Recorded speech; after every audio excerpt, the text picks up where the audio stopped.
Hello everyone, fantastic to see you again in the Artocalypse. We've got a great segment for you now. I'm really looking forward I look forward to all our segments, but I'm really looking forward to this one because we've got some new technology to demonstrate for you. So we've got a London-based artist, but who's actually currently in India, Neeti Kumar, who's joined us today. So hi Neeti, great to see you. Hi, nice to be here. It's great, and thank you for joining us. You are in India, so it's 4.5 hours ahead, so it's getting on your time. But I'm sure you're having a great time catching up with family and friends over in India for a short period Yes, over the summer. over the summer. Great, yeah, great. So good. Well, you're also exhibiting this week in the Artocalypse. So you've put together. This is your second time actually exhibiting, didn't you? So you had a Yeah, you had a very challenging exhibit for us last time, which everyone really enjoyed. Everyone who I've spoken to really talks about that exhibition as being really powerful that you did last time. So that's now gone, as we only have temporary exhibitions, but we've now got you this week again. Fantastic, and you've taken a very different route this time. So why don't you just introduce a little bit about your art and where you are as an artist, and also what you've been doing in the virtual reality arena. so my practice has changed a lot since the last exhibition, which was, it used to be more sculptural and experimental, Yeah. and it was discussing things like topics about periods and different taboos. But now it's sort of transitioned to a more virtual space where I'm looking at climate change and looking at climate change through virtual reality, and like how they relate, I think is very interesting. So Uh, I've been using those like technologies to explore like how climate change is sort of becoming worse and yeah, the danger it like poses to us yeah, very soon. yeah. Of course. I mean, a topic, not in the next few decades, is obviously going to get more and more relevant. Now Yeah. you're using your art to explore this, and we'll see in a second how you've done this. But so this technology that you're doing now, is this so? Talk a little bit about this platform that you've put together for us now, because you've got a number of artists displaying in this exhibition. So how do they all relate together? How did that project come about? So I started making the thing using A-Frame, which is a web VR like technology, Yeah. and you basically use code to build up this VR space. So it's a completely customizable. It's like there's no barriers in terms of what can be done, Wow. as much as that can be done over the internet. Yeah. And so it becomes slower as you add more things in, but it's still able to hold all the different artists. Uh huh. And essentially, I started reaching out to people whose work I found interesting, and some people reached out like if they found the project on Instagram or like some other platform, to like send in climate change related art, and I wanted to Yeah. put it all in one space, so it's an experience you can go through and see these different artists who have the same like basic idea behind their work. And Yeah. so I've just been trying to put it together in one space. It's fantastic, and how I mean it is a stunning exhibit, and we're talking about it now rather than. So what we'll do just before you're going to give us a demo of it in a minute, but let's just flick to your exhibition now to have a look through there. So this is your booth now. You're in booth 1 this week. So we've got a little bit of an introduction there. So for people who haven't seen the Artocalypse before, we've got you can see the menu down the side. We've got all the different rooms. We've got an art and soul cafe. We've got a couple of booths. So Neeti's in booth 1 this week. So there's a bit, if you come to the app there's a bit you can find out about Neeti's background, and then the exhibit itself. So here is Neeti's exhibit in booth 1, and this is a typical format for an Artocalypse exhibition. There's really it's really we make it free for the artists can do whatever they want with this space for their period of time in the exhibition, and every artist does something different, which is what's so wonderful about it. But this is again very different itself, because we've got a 3D platform which we'll ask Neeti to demonstrate in a second, because it really is exciting. But first of all, you've obviously given a long list of contributors here. So these are the other artists who are effectively inside your exhibition here that you've obviously given credit to, with links off to their site. So there's an awful lot of artists just to explore here, which is fantastic. and then we've got some screenshots of the space, so you can start to see a little bit. Let me just zoom in a little bit there.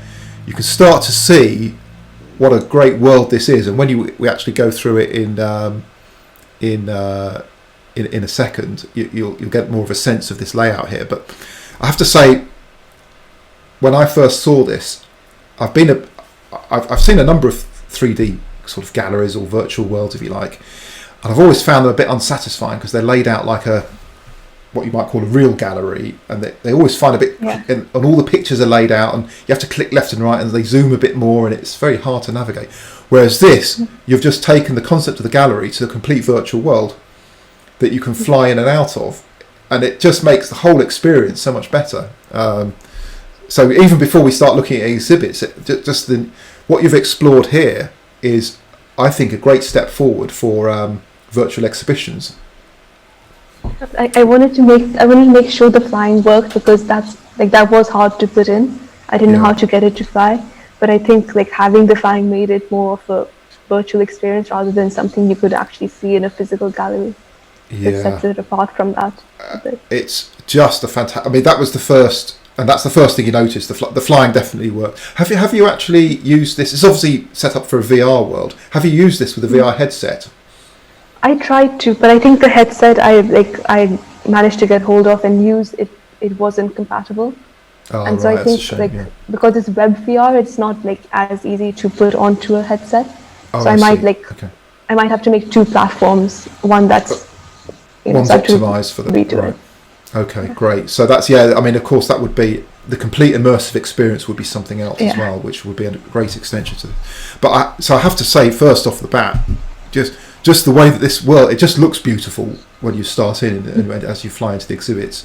So I'm teasing everyone at the moment because we haven't actually gone to this thing yet. So I'm just trying to give everyone an overview before we start, and then we'll go into then on the other days of your exhibition, you've started to go into some of the background processes, which we'll go into in a second, actually, because I think that's once people have seen the exhibits, it'll be interesting to see how you put that together. So why don't we now move? Let me just move back to here. So why don't you flip across to your demo? Let's go through, and you step us through this world. Okay, so this is what you see when you enter. Can you see it? Yeah, I can. Yes, perfectly. Yeah. Okay. And so you use different buttons to move up and down. Mm-hmm. And so when you enter, first you have the instructions, of course, and a general direction signpost. Yes. And so it starts with a graveyard with it's 100 different things that won't be there by the year.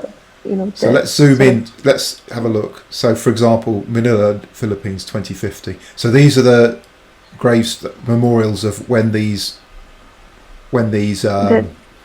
places, when the cities are, when these cities, the cities will be underwater because of sea level rising. Yeah, they're all obviously predictions, but of course.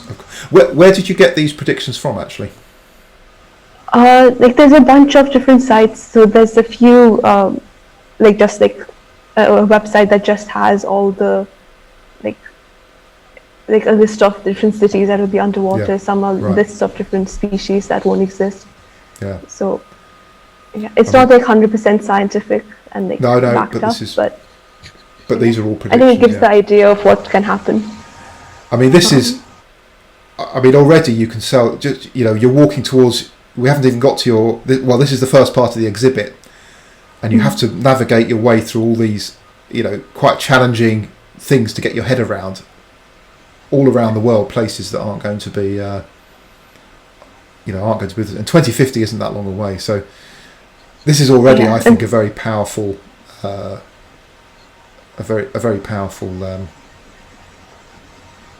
exhibit. And loads of them are 2030 as well, and I think the 2030 ones are more definite to happen because you can tell that it's closer. Yeah. It's quite scary. It is. So. And then once you get to the end of this, there's these are the physical sculptures that I uploaded into the space using photogrammetry. Uh-huh. And So these are these sculptures you had done? Yeah, so I made it out of paper mache and then Okay. like took pictures of it from like all the different angles, Yeah. and then I put it into this software. I've forgotten the name of the software, but you put it in and it like puts the um, it knows what the image looks like because of The like the 3D. different Yeah. points in each image. Yeah, and it puts it together as a 3D like object. Well, so this is which is I mean it's fantastic as a sculpture. We have another sculptor actually in the Artocalypse, Sarah, and she, funnily enough, I should say coincidentally enough, she wants to exhibit as well. She's going to exhibit in a few weeks. She's taken loads of photos, but she wants to know the best way to exhibit her work. So I think if you and her could have a conversation about how you've done this, it'd be fantastic to see her use the similar sort of software for her Yeah, it'd be cool sculptures. to see her sculptures in 3D. Yeah, We can she's walk got some around sort it. of wire sculptures that she's got, and to see it in 3D would be fantastic. Yeah, you can zoom right in there, so that's great. You can see it from the inside, which is like, I mean, you couldn't see that in real life. Oh right, wow! So we're inside the sculpture. Yeah, That is incredible. That is just incredible. it's weird to like look at it from the inside, but Yes, it's but it's another perspective, isn't it? Which is your art giving. So now, just another technical point here. So you're very proficient. I've used this as well, and I got used to the controls within a few minutes. It was zooming around a bit the screen until I got. So and you're pretty proficient now moving around.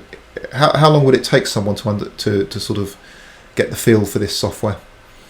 I think it depends, like because some people use like laptops more and use like gaming software. Okay. So like if you're using something like Minecraft, it's similar controls. So if you're used to moving around in I see. a virtual space, then it's Yeah. easier.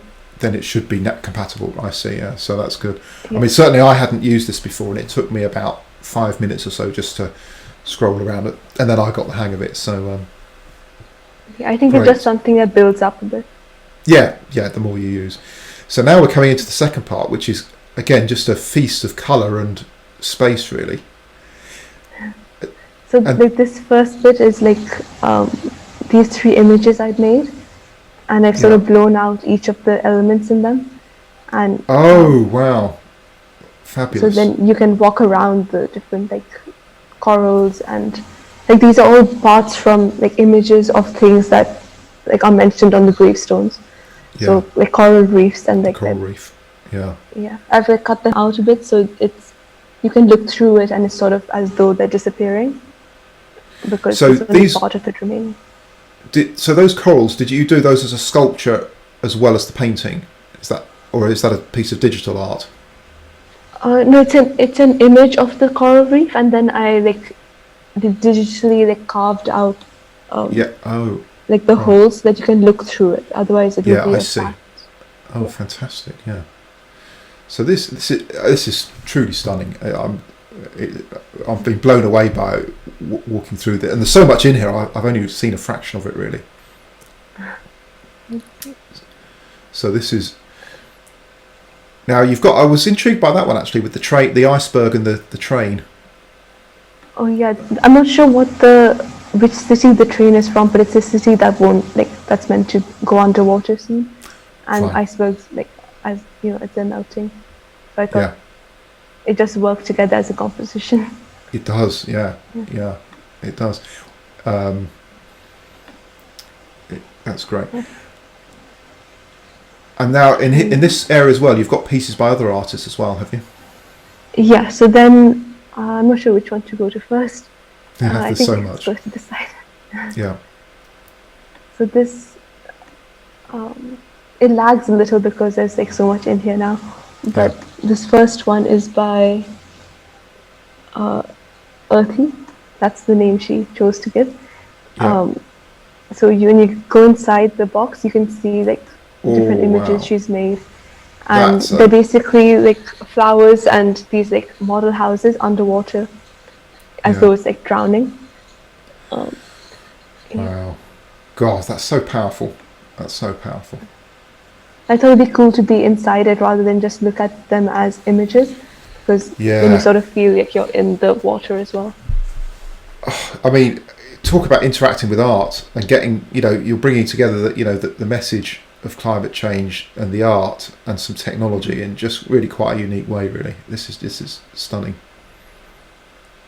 And also, of course, the thing that shouldn't be that should also be highlighted here. I mean, obviously you've designed the whole space, but you've also pulled together artwork. So you're actually curating this an exhibition as well to hold together. So the whole thing is a piece of art, and you actually had to integrate all these different artists and decide how to display their work. Yeah, originally there weren't so many artists, so I was just putting them in like wherever there was space. But then as more came in, it became a bit messy. So then I rearranged it to sort of like put all the sort of icy bits on one side, and then put like maybe the watery bits on this side. So it's sort of separated a little. Yes, and you but have a they all balance, connect. Yeah. Yeah.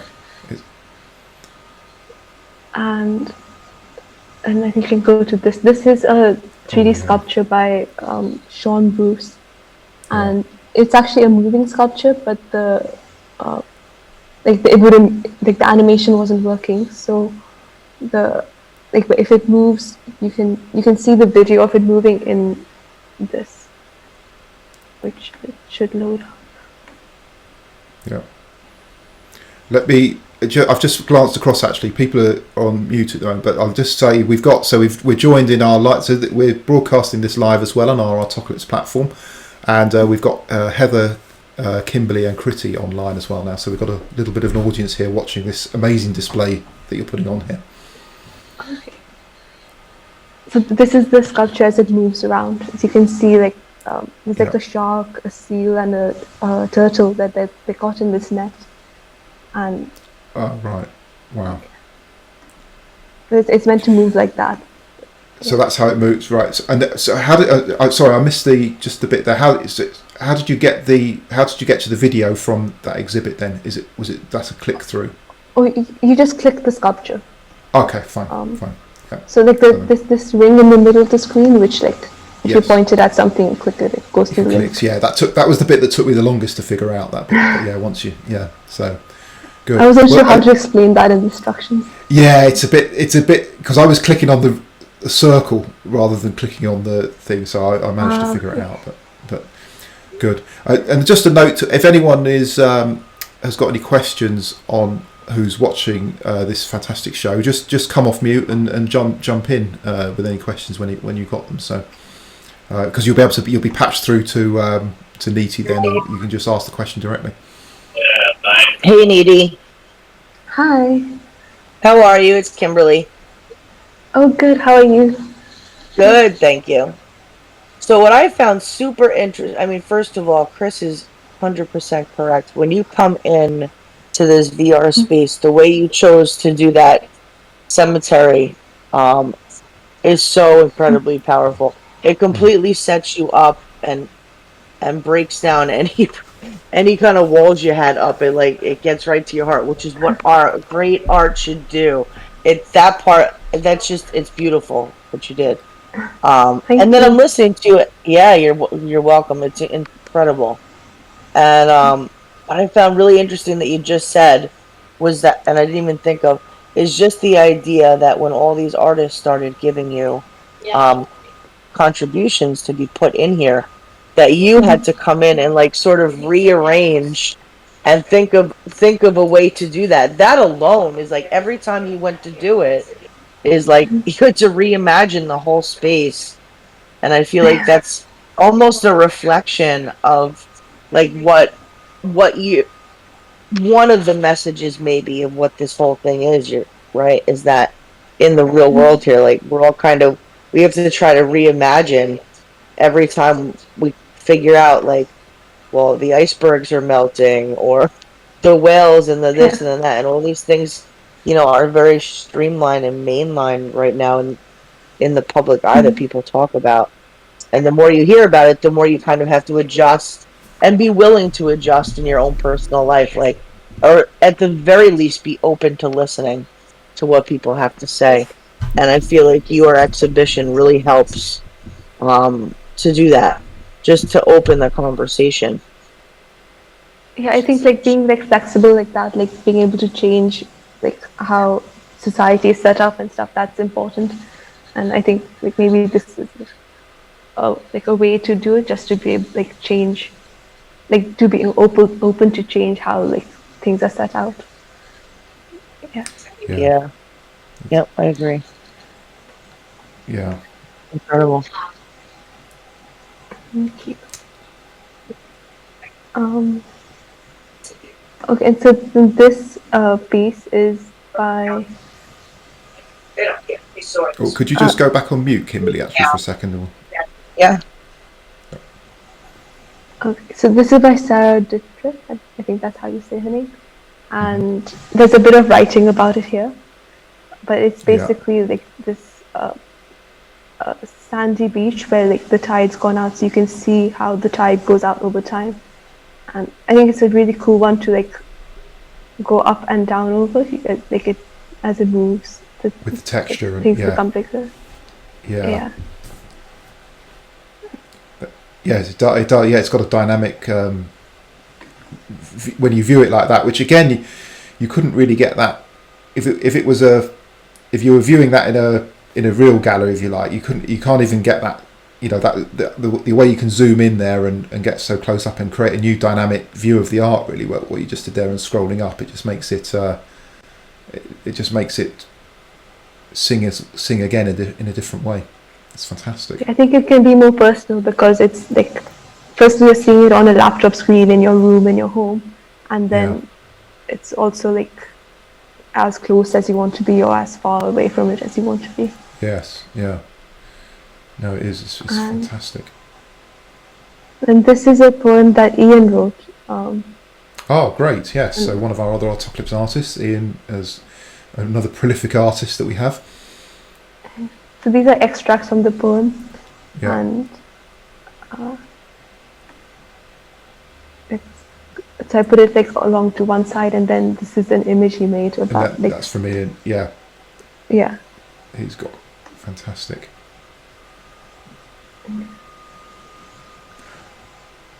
And like all the artists, like their websites are linked in like over here, like brilliant. underneath their work. It's fantastic. Yeah, it's such a good way to bring it around one topic, but then bring all these artists together, and then just to make the experience so fantastic for the visitor as well.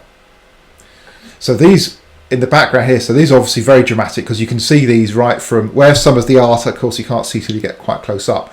These giant plants you could see right from the beginning when you were flying into the exhibit, because obviously they stand out so much. So tell us about these. So I really like the color of them. That's why I made them big. But and like they bring life. Like it makes the space feel more alive because of the color. Yeah. And originally they're by the artist called Yiran Kao, and they're actually like 3D sculptures, but it wasn't uploading properly, so she sent in images of them, so I could put those in for now, and like once she figures out how to get the 3D sculptures to work, she'll send me those. I see. Yeah, because I wondered about that because they were flat. I thought you could. So when they're in, you'll be able to then zoom around them like the other sculptures. Brilliant. Yeah, hopefully it works because the sculpture would come in, but the color wasn't coming through. Yeah, so I see. So we put in the images for now. Yeah, and but they still, even on their own, they just look fantastic. Yeah, they look like they're made of glass. So yeah, it's just so intricate. Yeah. This one's my favorite of them. Yeah, it's beautiful. Like the texture here is like, it doesn't look like glass when you're so close, but then like as you zoom out, you get the 3D effect of it. You can definitely see it then. Yeah. And that background, actually, let's talk a bit. So obviously you've put the whole the thing that gives it the virtual world feeling is this background, but you've very cleverly blended like the green ground and the green sky together. So how did you sort of arrive at that design for the overall setting for the exhibition? So originally I had made the background wasn't green, it was yellow to begin with, because I thought I'd make it something that's like an unsettling color. But then it looked really open and like kind of freeing, even though the color wasn't settling, the space wasn't. So I decided to put this like roof kind of thing, which like once you go over it, you can only see some things. You can't see like all the artworks like through the gaps. You can only see the sculptures. Yeah, I didn't know you could go above the roof, so I hadn't explored that. Wow. Yeah, so when you go up, it becomes like really pixelated as you go closer to the roof. Yeah, so that's the roof of the thing, but then above the roof, there's nothing. That's just green above the roof. Yeah, at the moment, I might add like something else in at the top, but I'm not sure yet. Wow, this is incredible. Yeah, I hadn't even thought to zoom up to the roof to see what. So now you can see the flying effect again as we fly back down into the exhibition. Yeah. And then you picked a plane. So the roof has got the pattern there, which I guess is like the clouds, but then the floor is just then the plain green, so there's no pattern on the floor. Yeah, so there's no floor, it just goes down like as long as you can go down. Yes, I guess I was just meaning floor as to, I guess, where the bottom is, But each exhibit, of course, there is no concept of floor, but you are just positioning, you've very carefully kind of positioned each piece of art. It is on a plane, like on a It feels like, exactly, it's like it feels like we're on the floor now, and some pieces are floating in the air and some pieces are, level. Yeah. But which again, I think, to be honest, that in curating this kind of exhibit, and I have to say, I find this much more engaging than the sort of traditional 3D things where you're kind of plodding around a gallery, because but to try to keep this it's not just randomly splattered around where you're disoriented. You have the feeling that you're on a ground, so you've got something solid. You can float up, you can fly above things, but you've always got reference points, even though it's this virtual world that you've created. So I think that's a very clever way to navigate the exhibits. Thank you. So so we've got these are like icebergs. They're pictures by Camille Seaman, and like she's gone to like I think Iceland, and I'm not sure where, maybe Antarctica, but she travels around a lot, and she's taken these pictures of these like melting icebergs, and she has like photo series which like sort of shows how like every time she goes back they're like less, they've like melted a little.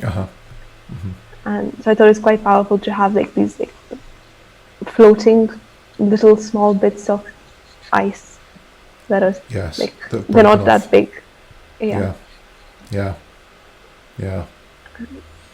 And so have you created that 3D sculpture from those photographs then? Is that the same sort of thing, or did the artist, like these are the photographs? They are the photographs. 2D. I see. They're not the 3D. I see. Yeah, but just like when you stand in front, it looks 3D. It does very much. It does. It very like the flowers as well. Actually, in a similar way. It's so I cut them out digitally myself because so the background wasn't there. Yes. And I think that's perhaps what gives it the 3D depth, because you can see it against the flowers in the background, against the background of the sky there, and I think that's what makes it look more 3D than it would if it was a flat photo. Yeah, I think the 3D thing you can see like here, because both these images are 2D. Yeah. But like the back one, you can tell is a 2D painting, but this one, it's like I've angled it like a bit off center. So I see. Yeah. It looks like it's a 3D thing in front of the. For sure, it does. It absolutely does. Yeah. I mean, that. It looks like the melting glacier floating down into the valley below. Yeah.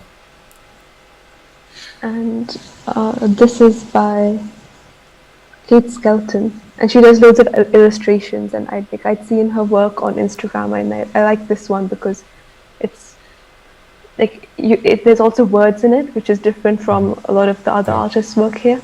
Yeah. So it gives more like a more definitive context to the work. Yeah, and a call to action as well. Yeah. And this was also a sculpture but it wasn't uploading properly because of the formatting. And Yeah. so the artist, whose name is Samantha Blumenfeld, and she did this like along with Sonia Diamond. She sent me like images of the sculpture instead, and so then you can walk around it and see it from different angles or look at it from the inside. Yeah, And so and it's I a did bit that more when I was immersive in. that way. Yeah, I did. Yeah, I did that. I did it more by accident than judgment, but I ended up in the middle there and had a look round, and it was kind of great that you could see again a way you can't ever see art normally, to be able to go in and look at it from the other side is fantastic. Yeah, I think The other it's a thing different experience. So go ahead. Oh no, I was just going to say it's a different experience of the work than what you would have otherwise. It is. I mean, very engaging, very very compelling. What I was going to say there as well was you've mentioned it a couple of times actually.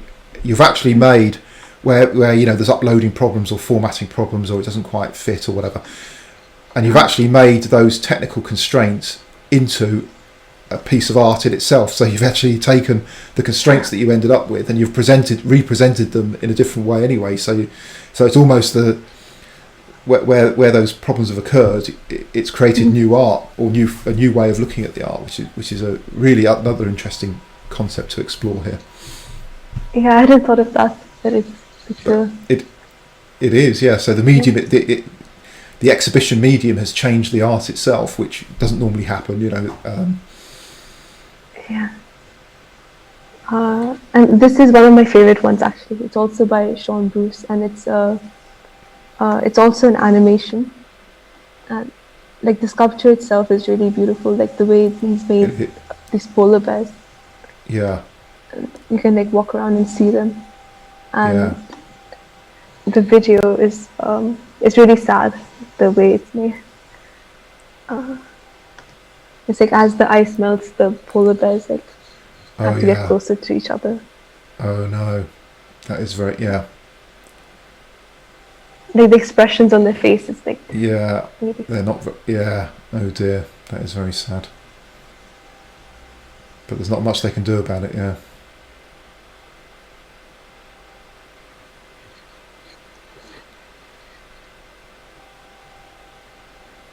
And then it loops around.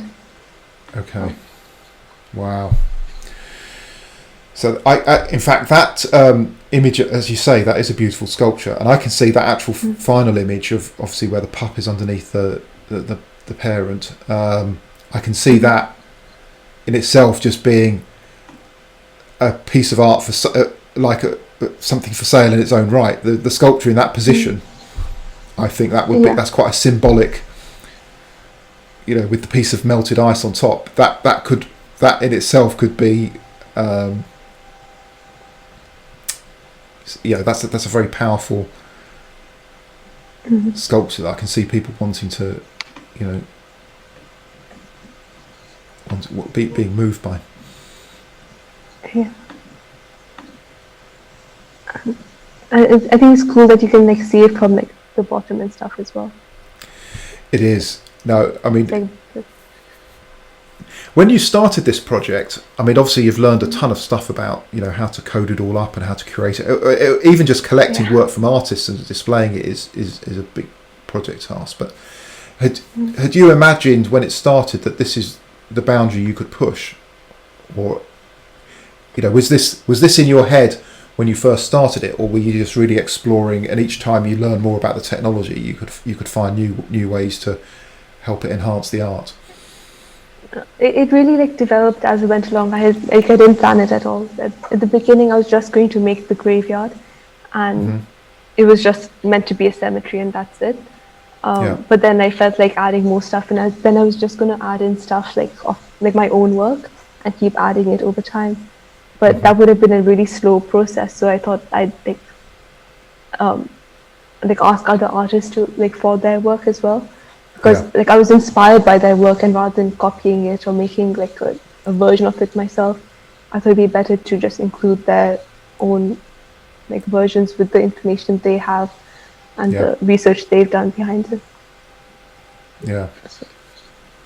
Well, and it's a stunning result. I mean, the whole it's all, there's obviously each individual artist and your own artwork in there, but the whole thing is a piece of art, really. You know, and it invites you to engage, and invites you to think, and creates a very genuine emotional reaction when you zoom in close to those exhibits. You know, even from that first scene where you fly in, you know, you don't quite know what to expect, and then you see the grave, you know, the gravestones, and the memorials, and that sets you up, I think, as Kimberly said. Yeah. And so this one is by Emma Sophia. It's like she does she makes these like wall hangings out of like carpet material, a tapestry. That's the word. Yeah. And so she took an image of it and sent it, and it's sort of melting with these like different messages. Yeah, so it looks like icicles. Yeah. Yeah. It's one that like, you can see from far up, but when you get closer, you can read what's written on it. Yeah.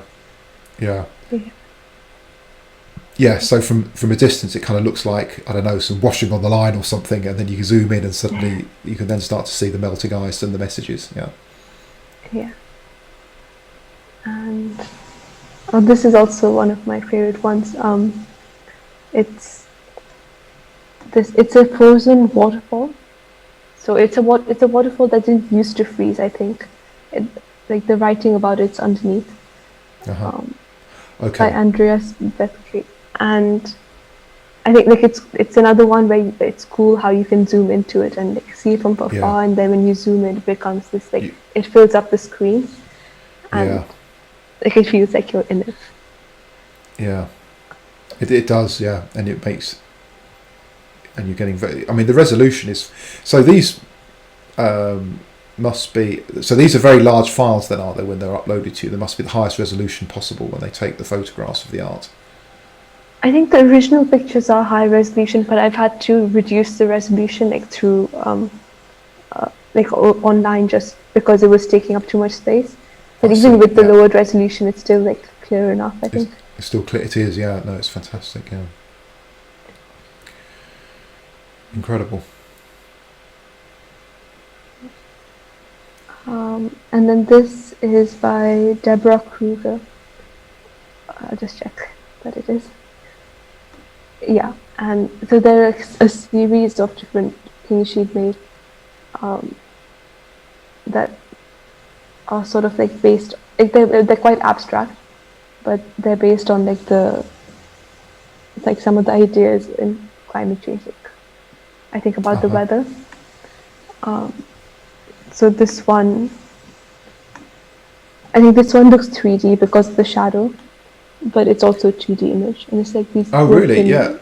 Yet again, another example of something that looks very, as you say, looks 3D, but. Yeah, and you can go in and see like there's different birds on it. Oh wow, that isn't what I thought it was actually. I thought it was a pile of shells. So it's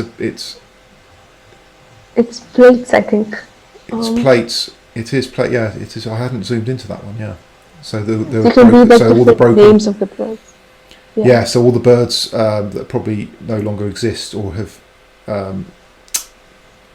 where the species is extinct perhaps is on the broken plates is symbolising the.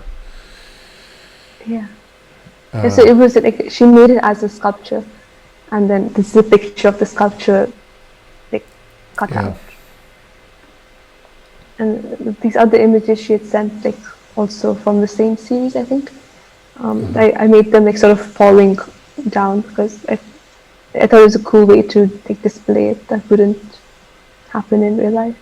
Yeah, no, it is. Yeah, because you've got that flexibility in the space, so you can just mount them one on top. Yeah, I think it's superb the way you've placed everything there. It just everything hangs together as an exhibit in its own right. And then the collection of different exhibits just works perfectly. I think it's incredible. And then this is by Paul Ford, and he's like reimagined these like classical like sculptures and paintings So this one is based on that sculpture of Nike.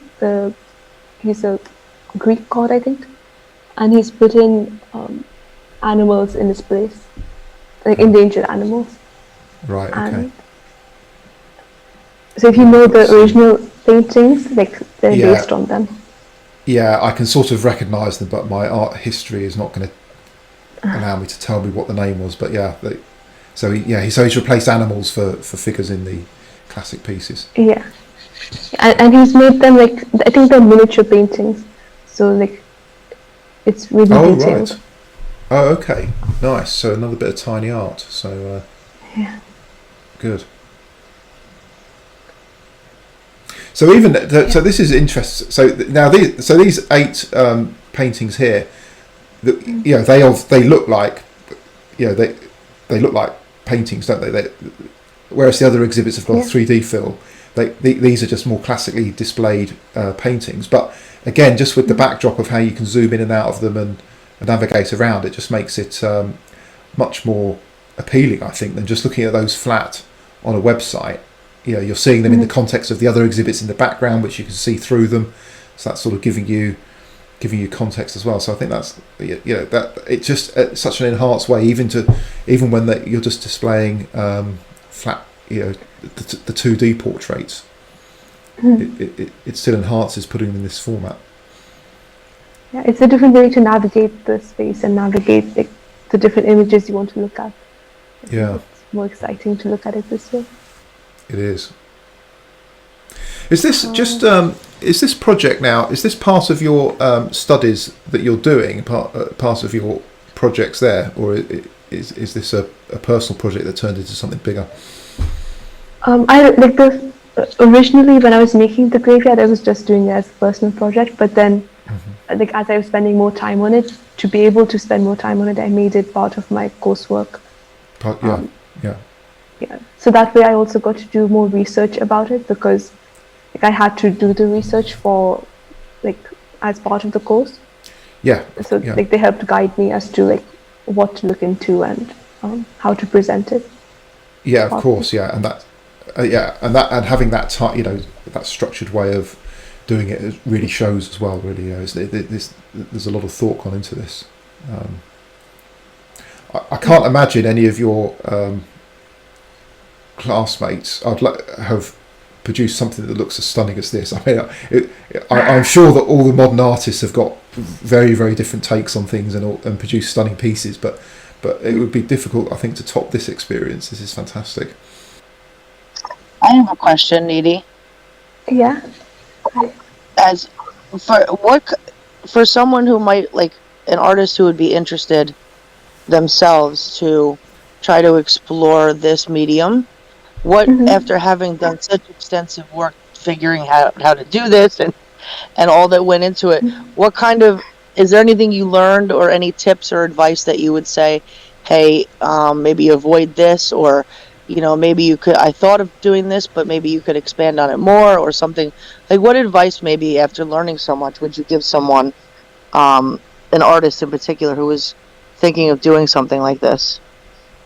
I think just go for it. Like there's so the website I used is A-Frame, and it's quite easy to use. There's like a whole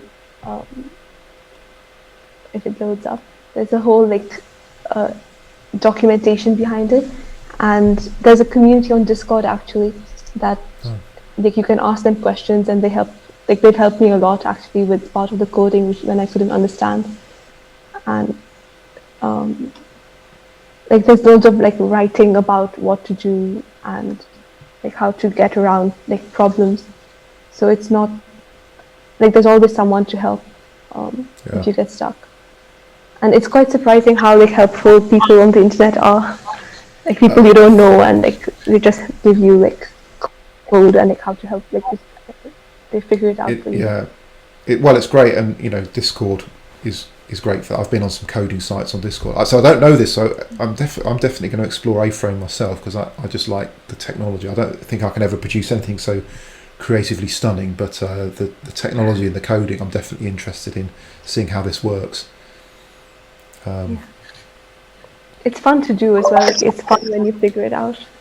Oh yeah, for sure it is. Yeah, I mean, there's so many layers of problems that you're solving here in terms of the artistic producing the art itself, curating the different exhibits, the technical problems of actually displaying it, and then just trying to figure out in your head what you want the actual experience to look like. All of those problems you're simultaneously solving. So. Yeah, and then one more question. As you've done several exhibitions with us, you're a huge contributor to our community, and we're beyond grateful. I mean, we get such a depth of art appreciation when you come on that it's just really, the words don't even express it, honestly. But for other people, other artists in the community, and that may see this in your networks and circles, who are artists maybe that have not yet done any kind of exhibition, maybe give, if you don't mind, what you could give a little insight into your mind of what inspires you to do art exhibitions. Like, they've all been so completely different, and I'm just so curious on how or why, like, what's something that you really enjoy about doing an exhibition. What do you feel is so important about them in general? I think it's an exciting way to like explore a topic. Like, if I'm interested in this topic, and I could explore it myself like through this, but it's a different experience sharing it with people and like hearing their feedback, and like as you talk more about it, like people sort of like give you ideas as well, and so it helps with the creative process of like as what to do next, and it's like it becomes an interesting conversation talking about it, just like different perspectives on how something works or doesn't work. And an exhibition is a good way to have that exposure and like learn from the exhibition as well. Yeah. Brilliant. Yeah, I think that sums it up really, isn't it? It's a process of discovery, both for other people to discover your work and for you to discover how you want to develop your work and present. Yeah.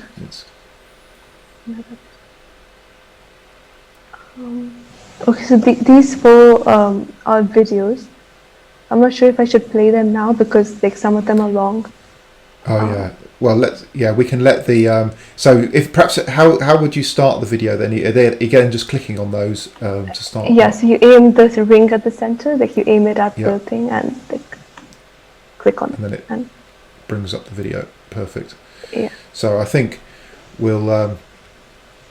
Well, we've certainly got this. So certainly if you come and see Neeti's exhibit this week, the links are there. But when we have this, wherever you're watching this video, the link to Neeti's permanent exhibition is below anyway, so you can go in and explore this at your leisure. Yeah, I think that's all the pieces. That is incredible, and I suppose it's very much, is it a living exhibition now? Do you see this as being complete, apart from some of the technical things that you might just change, like with the sculptures and stuff, or do you just see this as expanding and growing over I don't know, even the next coming years, all the way up to 2050? I mean, how do you feel about how this is going to develop? So I'm definitely still going to grow with this. Like still, like I'm talking to a few artists now who have like shown interest, and like it's just communicating like how they send their work over and stuff once they're ready, like to send it. So I'm going to keep growing it as like, if I find if someone's work interesting and they're like wanting to be in the space, like I'll add them in. Great. Okay, well, if you're an artist watching this and you're inspired by what you've seen, and I think who wouldn't be, then definitely get in touch with Neeti, whose contact details are below as well. And then you can see, and you've got, I think I watched it, so you've got a wall here, haven't you, with all the artist names on? Yes, there's the different links and to their website, so it's easy, like it's a directory kind of thing. Yeah, so a directory just at the front there, so brilliant. And it's in the order they came into this space. So okay, fine. It'll just grow this way. Yeah, there you can. Yeah, you've got infinite space downwards to grow as many artists as can fit in. So, well, that was stunning, Neeti, I have to say. That whole tour, and just looking back now, we've sort of flown back now to the beginning where we almost were. So you can sort of see now that little journey we've been on in the last 40 minutes or so. You can sort of see now how that initial view you got from above, and you were thinking, what is that thing in the distance that you zoom into, and full of wonderful things, really. So brilliant. So I think now what we're coming up to the hour here, and we've been going for quite a while. I think it would be great to see. We'll get this video out so people can watch it who haven't joined us live. I think it would be great to do another one of these, but go through the rest of. So in the rest of your exhibition, you've actually given some insight into that. I can't pronounce the word. Is it photogrammy, where you've done the 3D sculptures, a little bit about that. So I think it would be great to have another one of these and talk through the rest of your exhibits that you've put together and what else is there.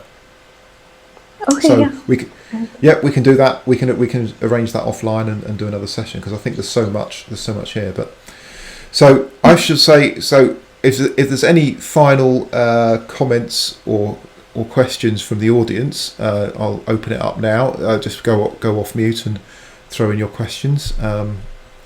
Kriti's come off mute here. Hey Neeti, Kriti here. How are you? Hi. Good, thank you. How are you? Good as well. I have a question more related to virtual art and digital art. So my question was related to more, so when somebody sells a painting or a sculpture, so there is a sense of ownership. How do you feel that with respect to digital art? Can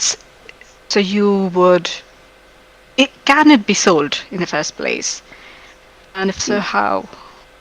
So I think recently what's grown a lot is NFT art, which basically you can turn any digital piece of art into a NFT, which is a non-fungible token, and sell that as through using cryptocurrency. You can buy and sell it, and then you own you sort of own the piece of art.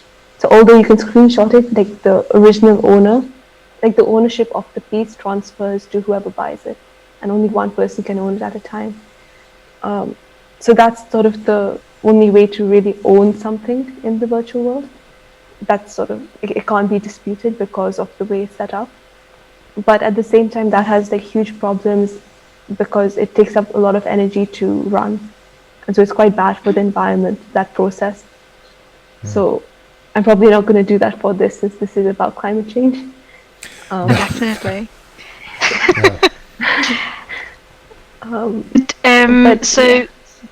So there is, so even in the digital world, there is a concept of singularity. So there is a uniqueness to each piece, and that can transfer from, with a physical piece, a painting or something can get posted and sent over across the world.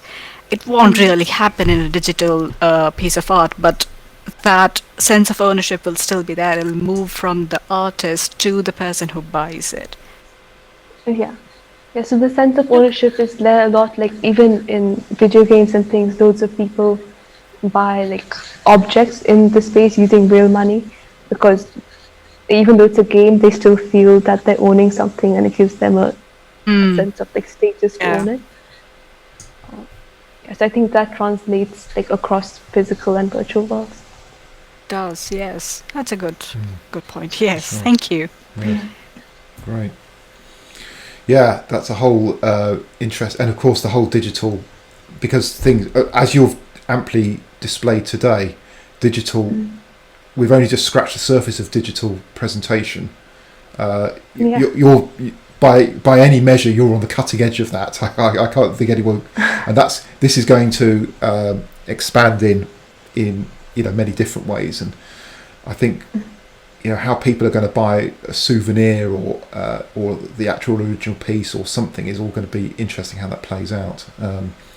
But yeah, like you, I don't think that the crypto mining process is very sustainable at all, really, and it's in the current format. So we're going to have to think of something a bit better than that, really.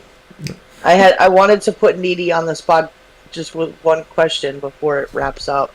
Is do you have anything else in the works? Anything we should be keeping our eye out for that Neeti is working on? It's mainly just this. I'm just like thinking about how to expand it, and like other than adding people in, like how to sort of maybe do some like how to like get the word out a bit more. But yeah, it's pretty much this for now. All right, good. And you can see it on my Instagram, like as I add more people in. Yeah.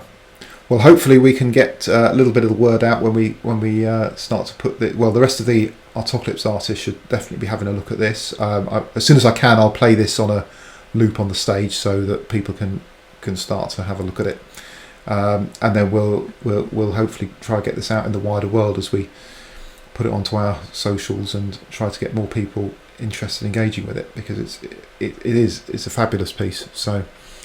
Great. Well, I think we've come to the end of this segment then. I really look forward to... So thank you very much for taking us around your virtual world. It's been absolutely fascinating for us and for the people online watching. I hope the viewers looking at that afterwards will be inspired to go to your website and have a look below. The link is below this video. And we'll look forward to seeing you again very soon. So we'll look a bit more perhaps behind the scenes at how some of this stuff was created. That would be very interesting for people to have a look at. Okay. Thank you for having me. Okay, thank you, Neeti. I'll speak to you soon. Bye now. Bye. Bye.